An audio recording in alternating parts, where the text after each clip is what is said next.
皆さんごきげんよう。ようやく仏教の定義である仏法僧三法の話まで行き着きました。それで、前回その内容についてお話をいたしましたですね。で、その三法が揃った仏教が、その目指す世界というものをもう一度復習してみます。でそれがここの、前回も同じものを出しましたけれども、このフリップの下の部分ですね、これが、仏教の基本理念だということです。仏法僧という3つの要素からなる、仏教の基本理念ですね。もう一遍見ていきましょうか。まず、この世の中、この世界はどのような形で存在しているかということに対して、お釈迦様の世界観によりますと、生きることは苦しみなんだと。楽しみがあるように思うけれどもベースは苦しみだと。でその、大きなベースとしての苦しみの上に、歌方の泡のように、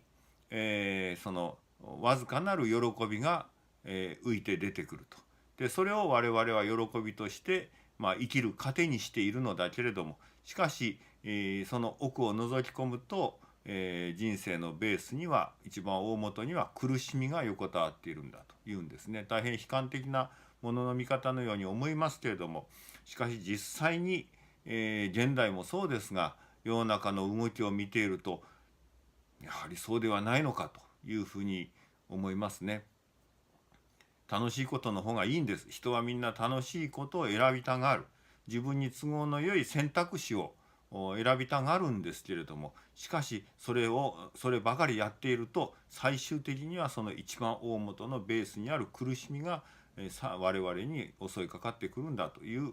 そうですね、世間受けはしないけれども、しかしよくよく考えてみればその通りだなと思わせる深い世界観だと思います。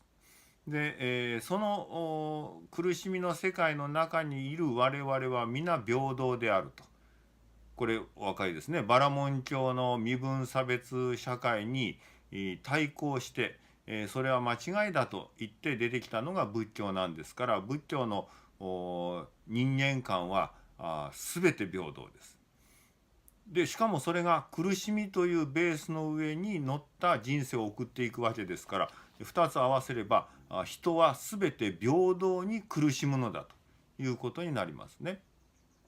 でその平等に苦しむ我々は当然その苦しみからの脱出、苦しみの消滅を望むのですけれども、その時にその苦しみを外部の絶対者を想定し、その絶対者にこう願うことによって、その力を借りることによってその苦しみから逃れると考えるのか、それともこの世の中には絶対者というものはいてほしいけれども、よくよく見ればやはりいないのであるという極めて現実的な冷めた目でね、世界を見て、そしてそれでも自分の苦しみを消す道があるかどうかということを探し求める。この2つの、方向性があるわけですが、当然お釈迦様は後者、つまり絶対者のいない世界での真の安楽を求める道は何だということを追求した人なんですね。でその結果として得られたその道が、それは自分自身を変えるしかないんだと。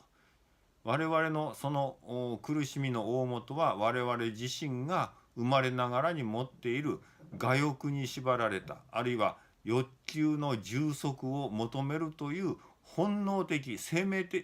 体としての本能が苦しみの大元にあるのであるから、それをなんとか自分の力で、変えてですね、その本能をそぎ落としていくという大変難しい作業ですが、これが唯一救う人のいない、救ってくれる者のいない苦しみの世界で我々自身が安楽を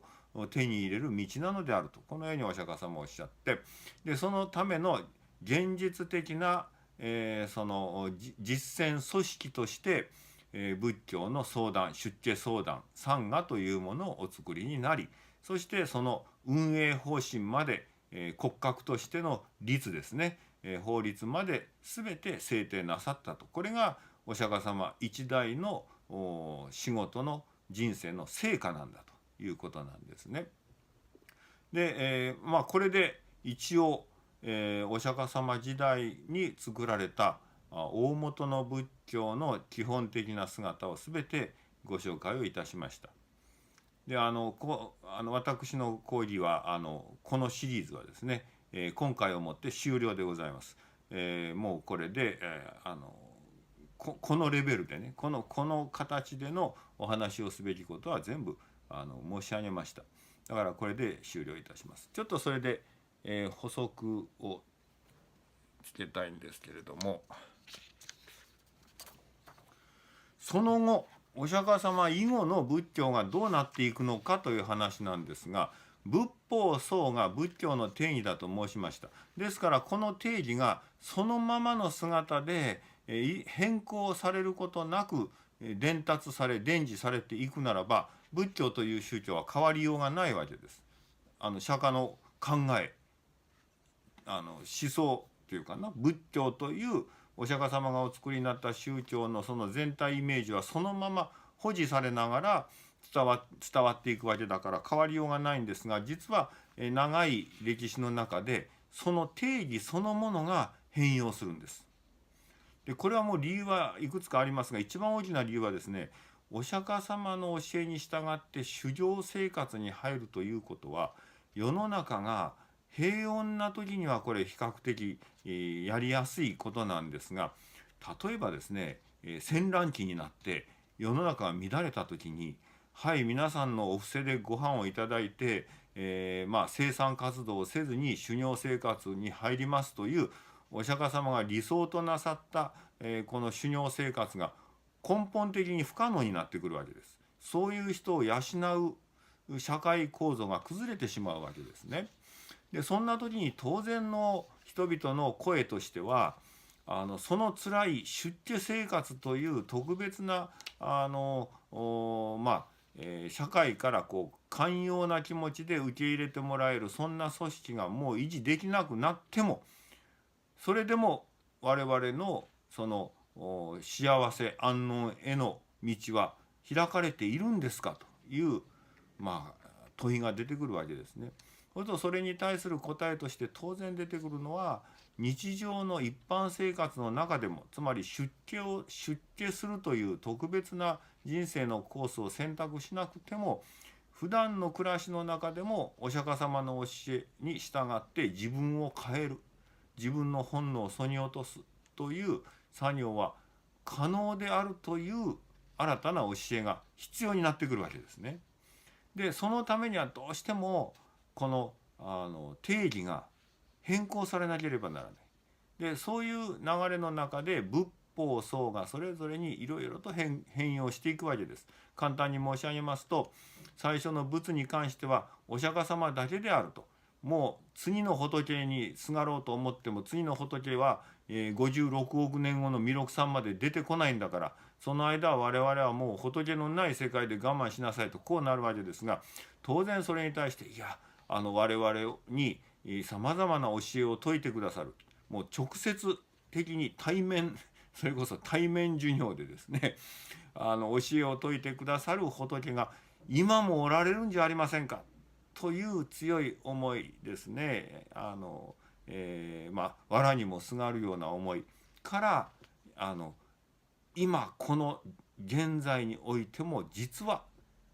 無数の仏やあるいは仏になるために努力している菩薩がおられるのであるというふうに、仏や菩薩という世界が急激に拡大されて広がっていくわけですね。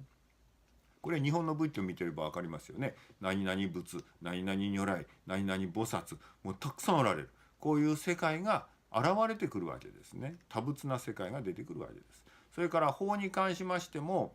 厳しい出家者のための教えと、それから一般の人たちに対する現世の利益ですね。例えば幸せになりたいとか健康になりたいとか、そういった教えがその確然と分かれておりましたですね、お釈迦様の時代には。でそれがやがて混交していくわけです。教えの中に一般の人向けの教えと出家者の教えとが混交していく。それはなぜかというと、在家一般の生活をしながらも出家者と同じ道が進めるのですかという疑問に対する新たな答えですから、それはその両者がこうミックスされていくのは当然のことなんですね。こうして法の内容も変わります。そして最後の律に関しても、次第に律の規則、これ本当は変更できるはずがないんです。お釈迦様が決めた規則なんだから変更されるはずないんですが、それが微妙にいろいろと、お釈迦様はこうおっしゃったけれども、その本当の心はこうだったんだというような形で拡大解釈をされて変容していく。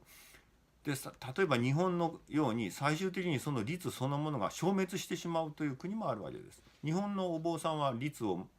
使っておりませんからね。日本の仏教界の中で律という法律に厳格に従って暮らしている、社会はありませんから、日本などのような非常に特殊な律がなくて戒、つまり心がけだけでお坊さんの生活が決まっていくという、そういう世界も出てくるわけです。でこれはいわゆる我々が言うところの大乗仏教という新たな仏教運動のベースとなる、定義の変容なんですね、変更なんですね。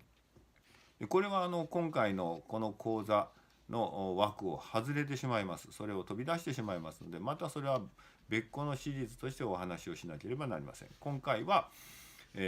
この仏法僧へのその説明がね、仏法僧へ収束したという点をもちまして、今回の講座は終わりにしたいと思います。それでちょっとだけ骨休めをいただきまして、来週ぐらいから別のシリーズ、これを一応第1シリーズと名付けましてですね、